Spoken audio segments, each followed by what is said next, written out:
السلام علیکم ورحمۃ اللہ وبرکاتہ۔ میری اللہ پاک سے دعا ہے آپ جہاں کہیں بھی رہیں خوش رہیں اور آباد رہیں۔ تو آج کا وظیفہ کیا ہے؟ ہر مسئلے کا حل، ہر طرح کے مسائل کے حل کے لیے قرآنی وظائف، اسلامی عملیات جو آپ کو قدم قدم پر کامیابی کی طرف لے جائیں گے۔ کیا آپ رزق کی وجہ سے پریشان ہیں، گھریلو جھگڑے کی وجہ سے پریشان ہیں، جادو کی وجہ سے پریشان ہیں، جو بھی پریشانیاں ہیں اب پریشان ہونے کی ضرورت نہیں۔ اللہ تبارک کے فضل سے یہ عمل کریں، آپ کی تمام سے تمام مشکلات دور ہو جائیں گی۔ اور یہ بہت زبردست وظیفہ ہے۔ ویڈیو شروع کرنے سے پہلے آپ سے گزارش ہے کہ میرے اس چینل کو سبسکرائب ضرور کریں تاکہ ہر اچھی ویڈیو، اچھا وظیفہ آپ کو وقت پر ملتا رہے۔ تو وظیفہ کیا ہے؟ دعائے حل المشکلات۔ حضور نبی کریم صلی اللہ علیہ وسلم نے یہ دعا ایک نابینا کو تعلیم فرمائی تھی، بتائی تھی۔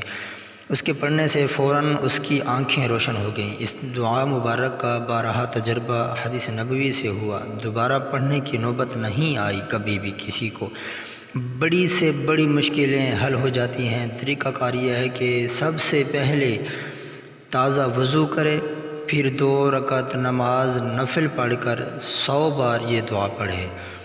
اللہم انی اسألک واتوجہ الیک بنبیک محمد نبی الرحمت یا رسول اللہ انی لوجہت بک الی ربی فی حاجتی ہذہ لتقضی لی حاجتی۔ یہ دعا مسجد میں جس جگہ نفل پڑھیں ہیں اسی جگہ یہ دعا بھی پڑھیں۔ انشاءاللہ تعالی اللہ کے فضل و کرم سے جتنی بھی بڑی مشکل ہوگی آپ کی حل ہو جائے گی، دوبارہ پڑھنے کی ضرورت نہیں ہوگی۔ اور یہ میرے پیارے نبی کریم صلی اللہ تعالی علیہ وسلم سے منہ سے نکلے ہوئے الفاظ مبارک اور بابرکت الفاظ مبارک ہیں، تو ان پر عمل کریں۔ اور ان کا بہترین طریقہ یہ ہے کہ آپ کے دل میں اللہ کی ذات پر پختہ یقین ہو، اور پیارے نبی کریم صلی اللہ علیہ وسلم کے ان الفاظ مبارک پر پختہ یقین ہو کہ جو کلمات میرے نبی کریم صلی اللہ علیہ وسلم نے فرما دیے وہ برحق ہیں۔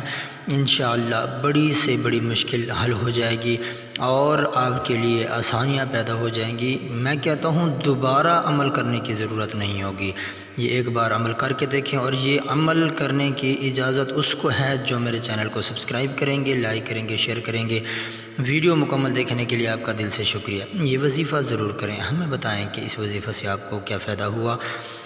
اگر ویڈیو اچھی لگی ہو تو اس ویڈیو کو دوسرے لوگوں تک ضرور پہنچائیں تاکہ کسی انسان کا بھلا ہو جائے، آپ کے لیے صدقہ جاریہ بن جائے۔ یاد رکھیں، اچھی چیز لوگوں تک پہنچانا صدقہ ہے، ثواب ہے۔ اللہ تبارک و تعالی آپ کی خیر فرمائے۔